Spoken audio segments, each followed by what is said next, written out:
20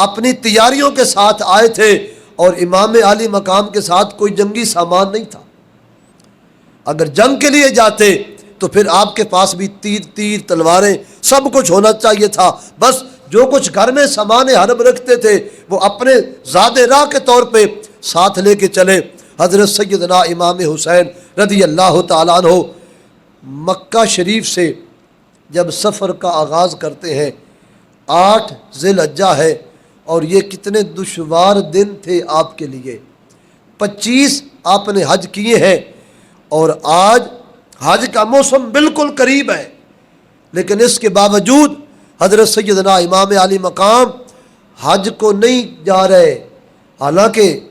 وادی رملہ اور وہ طائف شیب ابی طالب وہ مکہ میں ہے، اور آپ حج کرنا آپ کے لیے آسان تھا، لیکن آپ نے حج نہیں کیا، آپ کربلا کوفہ کی جانب جانے کے لیے تیار ہو گئے، اور وہاں عبد الرحمن بن متی اس کی ملاقات ہوئی، اور اس نے امام علی مقام کو روکا، کہا اے امام آپ نہ جائیے، میں کوفے والوں سے اچھی طرح ان کے مزاج سے باخبر ہوں، ان کے مجھے سارے طریقے، ان کی وفاؤں کی بھی مجھے خبر ہے، آپ نہ جائیے، اگر آپ جائیں گے تو وہ آپ سے بدعہدی کریں گے اور بے وفائی کریں گے اور آپ کو قتل کر دیں گے۔ لیکن حضرت سیدنا امام حسین رضی اللہ تعالیٰ عنہ آپ تو جنگ کے لیے جا ہی نہیں رہے تھے، مسلم بن عقیل کو بھیجا اور پھر آپ سفر کا عزم لیے جانب کوفہ جا رہے ہیں۔ راستے میں وادی سالبہ سے پہلے امام حسین رضی اللہ تعالیٰ عنہ کو خبر مل گئی کہ حضرت مسلم بن عقیل اپنے 2 بچوں سمیت، محمد اور ابراہیم آپ کے 2 شہزادے تھے، اور یہ بھی اور آپ بھی آپ کو شہید کر دیا گیا۔ یہ خبر ملی تو حضرت سیدنا امام حسین وہاں خطبہ دیتے ہیں، جو حضرت سیدنا مسلم بن عقیل کے جو دوسرے رشتہ دار تھے انہوں نے کہا اب ہم واپس نہیں جائیں گے جب تک حضرت مسلم بن عقیل کا بدلہ نہیں لیں گے۔ پھر آپ کی شہادت بھی ایک عجیب داستان ہے کہ آپ کی شہادت کس طرح ہوئی اور کیسے آپ کو شہید کیا گیا۔ یہ حضور حضرت سیدنا علی المرتضیٰ کا خاندان کا یہ وہ